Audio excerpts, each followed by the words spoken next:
Royston Youth Action is a community-based organisation in the north east of Glasgow, formed 24 years ago.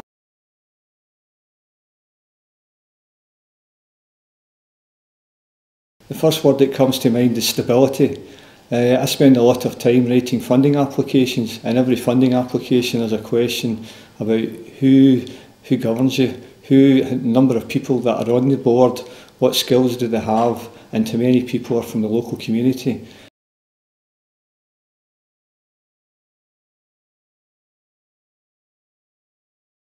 So it's very important that board members have passion for the client group that they're serving, and also that they can get on well with other people, and that they can impartially look at decisions and make good decisions and good judgments for the benefit of the organisation.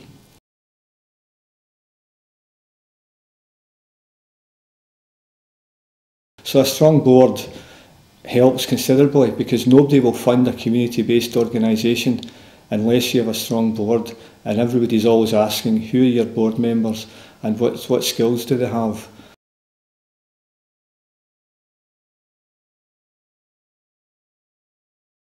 It's difficult. It's difficult. A lot of people in disadvantaged communities feel that they're not good enough to be board members, and there is a responsibility of being a board member. But certainly in my experience, people from the community that have joined the board in the past have been big assets, because they're the listening ears of the local community. They speak to everybody in the street, they've got an interest in what's happening, and if they're doing that, that keeps me in check to make sure that everything they're doing in the implementation of the business plan is correct.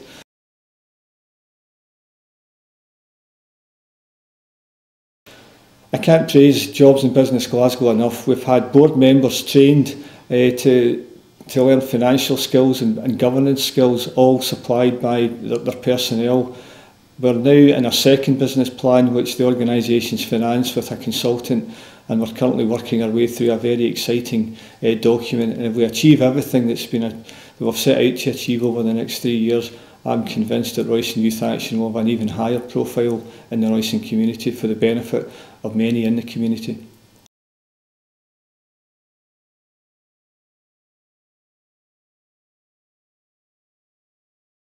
It's the benefits to the tenants of the organisations where I'm working, the benefits in the wider community, but also creating opportunities for the young people and the older people who are involved with Royston Youth Action.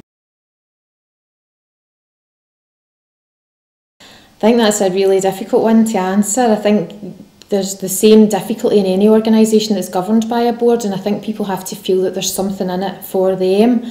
They also have to have a commitment and understand the importance of building the capacity within the local community. I have a particular interest in community engagement and governance issues, again related to the work that I do on a day-to-day basis, and that motivates me to want to be on the board there and be involved.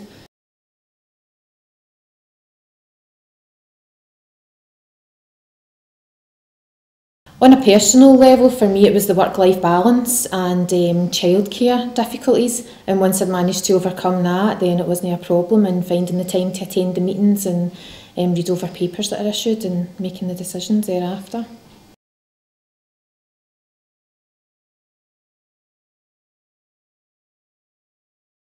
That there's good communication between the board of directors and the project coordinator in this instance. I think it's absolutely vital to a successful organisation. We all have to be moving in the same direction. There's no point if there's any conflict there. It's not going to help things to move forward for the benefit of the young people and the older people in this local community here. Fortunately, we've been able also to access funding from the Scottish Government through their People and Communities Fund to help. I think in terms of that relationship, we were able to access that money because I'm sitting on the board at Royston Youth Action, and I have the connection with the Scottish Government through People and Communities Fund, been able to bring in £250,000 to keep more staff in employment. So there's an employability aspect of it, but also to deliver a lot more of the objectives that Royston Youth Action are trying to achieve.